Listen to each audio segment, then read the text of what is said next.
Hey guys, I just wanted to give you a really quick tutorial about the first two steps of CODA. So CODA is that 8-step guide to organizational change, and it's a really useful framework for thinking about how we're going to implement things in an organization.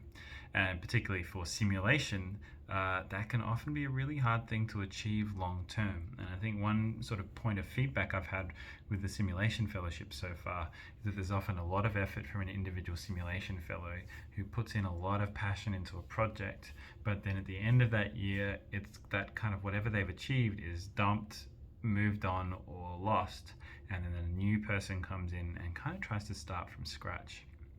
So this is really important stuff for us to get better at, and CODA can be really helpful when we're thinking about this.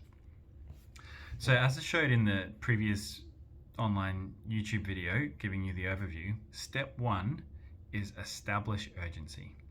So to implement any kind of new process or service within a hospital is really tough, and there are significant barriers to implementation just from inertia and complacency alone.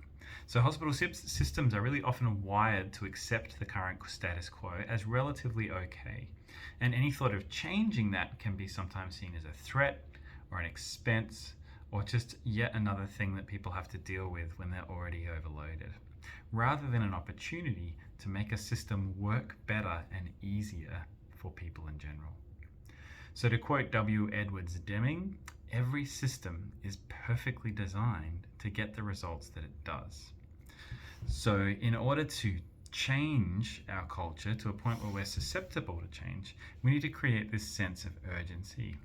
So this can shift people's perspectives towards embracing innovation, and it can highlight and clarify specific goals that can make them somehow more achievable. It also allows us to acknowledge unspoken problems within our service and move us from pre-contemplation to action. So COVID was actually a great example of a sense of urgency that was outside our control, actually leading to the widespread embracement and usage of simulation. So there was this shared, serious threat to the health of ourselves and our patients. There was a sense of the unknown and the knowledge that large volumes of people were actually dying in Italy and China when we first heard about it.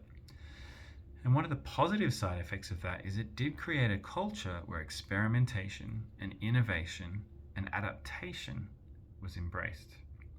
So have a think about your service. Why is it good to implement more simulation training in that unit?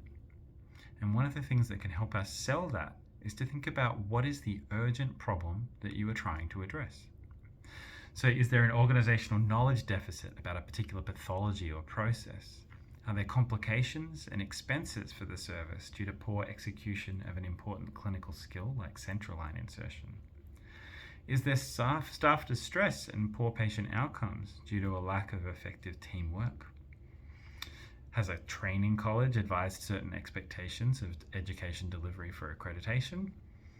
Is the suboptimal quality of junior doctor training impacting staff recruitment? And is there a pre-existing clinical urgency for the department that simulation can actually help address? So just take a step over the next few weeks to just think about your service and your InSitu program, and what is it that it actually wants to achieve, and why is this an urgent problem? Because if you can name that and describe it, then you're more likely to start being able to move that organization towards change. So step two now is build a coalition, and this is really, really important.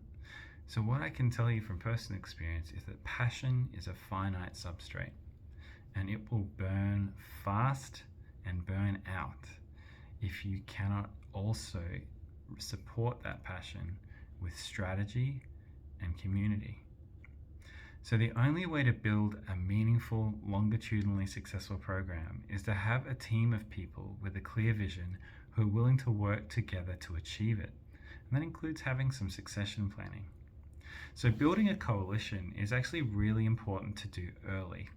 And so it's worth now, relatively early in your simulation fellowships, to have a think about the people in your hospital ecosystem who might be helpful allies in building up your program. This might be the clinical facilitators and nurse educators in your department. It might be simulation mentors you have from your clinical service or staff from the simulation team who have expertise in simulation delivery. But it might also be other people. It could actually be the director of your ward or the NUM. It can be the person who does the rostering, who's aware of when people would be around more frequently to participate in a sim. And it might be your team's quality and safety representative or patient advocacy groups or research teams. So really take the time over the next fortnight to think about who are the key players in your department who have influence. These people can often be described as nodes within a network, where even if they might not be the person who has a position of power, their attitudes, interests, and behaviors have huge and disproportionate impact on the way that the rest of the team is willing to engage with ideas. Take the time out to meet with these people and share your ideas and your goals for establishing an In Situ program in your service. Find out what their goals are for the service and what they're hoping to achieve in the unit currently, and see if there's any issues that sync up. Meeting with these people early can allow you to kind of identify these symbiotic goals and start recruiting people who can help keep your project sustainably afloat for longer and help make sure that it happens when you're not there. So take a moment over the next week to really write down who your coalition is. Who are the people who are going to help you on this journey through your project? Who might look at the data or prioritize staffing on the day of your simulations? And how are you going to get that group together in some kind of meeting to be able to help support the simulation program and you going forward? And that's it.